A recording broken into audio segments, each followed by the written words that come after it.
So,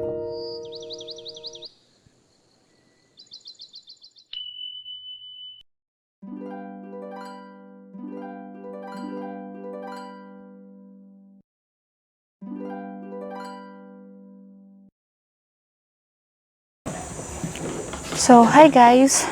So, as most of you are requested or asking where did I buy or how I did my copper wire trellis for my Hoya. So, ito na po yun. So, it's made from electric wire scrap. Yes, scrap lang po ng electric wire. So, ayan, kasi since na meron naman kami dito sa bahay, yung mga sobra at mga pira-piraso or putol-putol na mga electric wire. So, ayan. So, isi-share ko sa inyo kung paano gawin ng madalian lang. Less gastos po tayo. Yes, wala tayong gagastusin po dito kung meron nga kayong mga wire sa bahay nyo. So, ayan guys, ito, meron tayong green, blue, red, and yellow. So, ito yung mga buong wire or yun yung isang wire lang siya, copper wire lang sa, hindi yung kagaya ng ibang electric wire na malambot. So, ito matigas siya. Kasi copper wire nga yung nasa loob, and then nakabalot lang siya ng plastic. So, ngayon, isi-share ko sa inyo kung paano gawin. So, first of all, ang una lang natin gagawin is itong wire. Yes, yung wire. I-straight lang siya. Kasi diba nakapulupot siya or naka-rolyo lang siya na ganon. So, ngayon, i-straighten natin siya. Hindi siya perfect na straight yan. Pero yan, ganyan lang natin siya para madali lang tayo or madali lang natin siyang balatan or tanggalan ng plastic na nakabalot. So, yan guys. So, ayan na siya guys. Na-straighten na natin. Yan. Yung ating wire. So, ngayon, yung gagawin naman natin ay kailangan gamitan natin siya ng kutsilyo para balatan or tanggalin yung plastic na nakabalot. So, please be extra careful sa pagbalat nitong wire kasi syempre matalas yung kutsilyo na gagamitin natin. Ayan.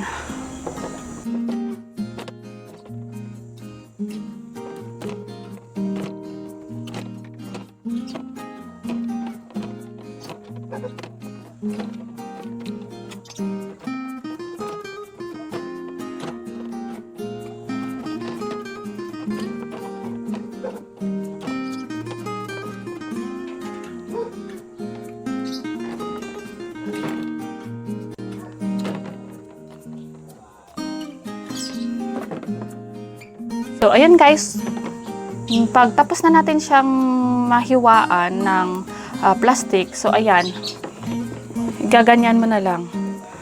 Hihilain na lang, tatanggalin na. Madali na lang siyang mahiwalay yung plastic sa cover. So, ayan. So, ito na yung balat or yung naka-cover na plastic ng wire. So, ayan na guys, diba? Madali lang. So, at ito na din yung ating copper wire. So, ngayon, ang gagawin naman natin is, syempre, isa-straighten natin. And then, i-measure nyo kung gaano kahaba yung gagamitin nyo. So, as for me, yes, hindi na tayo kailangan ng metro-metro. Dangkal-dangkal na lang. Ayan. So, I will use ito, 3 dangkal. So, hanggang dito. Or, hahatiin ko na lang siguro sa gitna. Ayan. Hahatiin ko na lang sa 2 ito.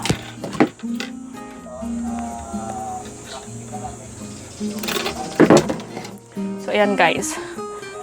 Nakat ko na into 2. Itong copper wire natin. So, ngayon, i-straighten natin siya para malaman natin kung or yan.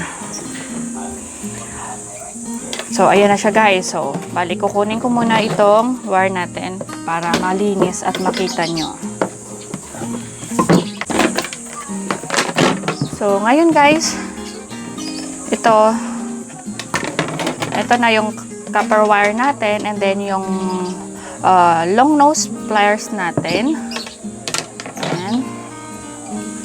So ngayon, i-share ko sa inyo ang gagawin kong heart na design. So ayan. Bale, so ayan guys, i-fold natin siya ganyan. Tapos iipitin ang wire. Ayan. Sana masundan nyo ako ha. So ayan, tapos gaganon na lang.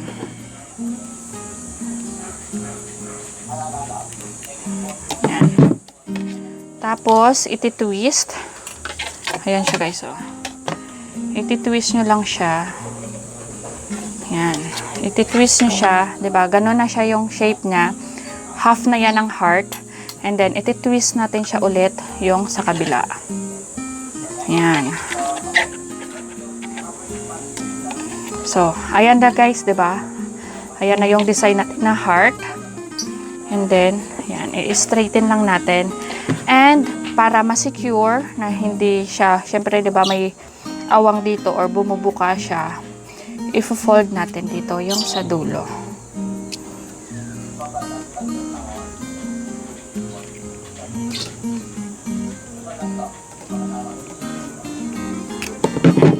Tapos, i-attach natin dito sa kabila.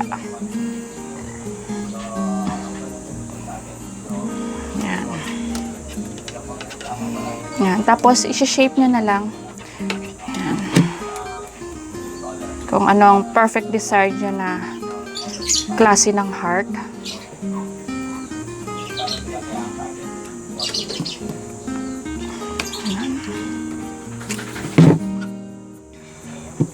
Tapos, iipit din natin siya dito.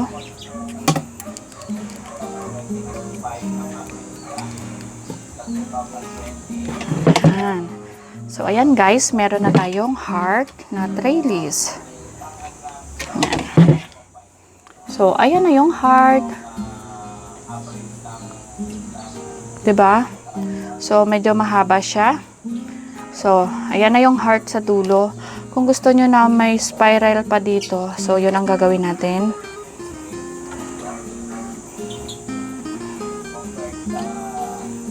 Or yung parang nagaganon siya. Ayan. So, sa paggagawa nito, be creative na lang. Yung imagination nyo yung kailangan. So, ayan na siya guys. O, diba? Ganun ang kadali. May trellis ka na, dagdag design pa sa ating mga halaman. So, ayan siya. So, ayan na yung una natin is heart with ganyan. Ayan. So, ngayon, ang gagawin naman natin is heart and then yung spiral. So, dito ulit, twist. Or, ayan. And then, gaganon. I hope na masusundan nyo ako. Ayan, ganyan.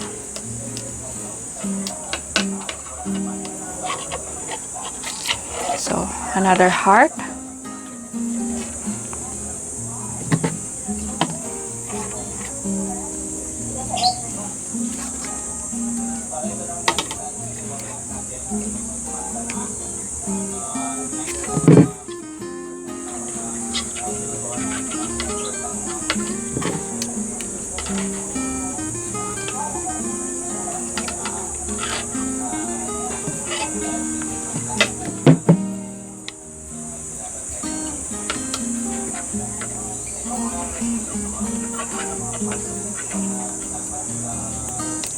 So, ayan guys. Madali lang naman kasi malambot naman. Madali lang din naman i-shape itong copper wire kasi may kalambutan din naman.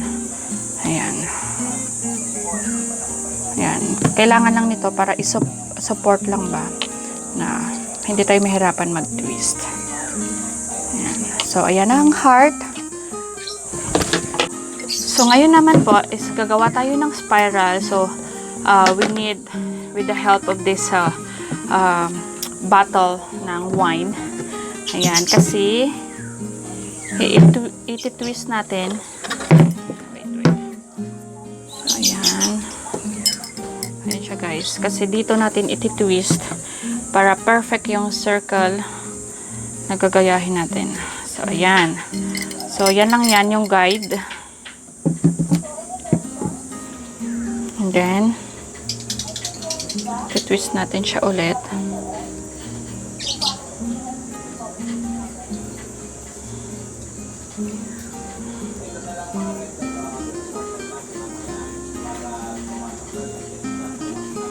Ayan.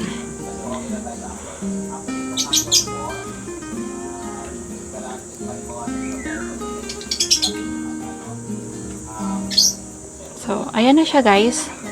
'Di ba?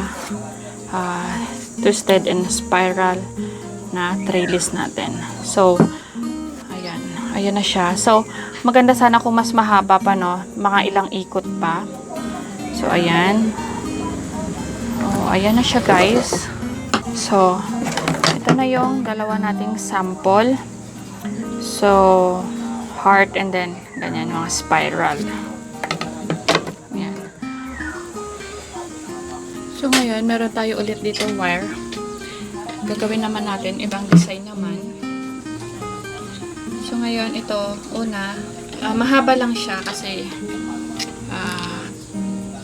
para puputulin na lang mamaya pag magawa na natin yung desired na design natin. So, ayan siya guys. Bilog. And then, another dito sa baba. Twist lang natin.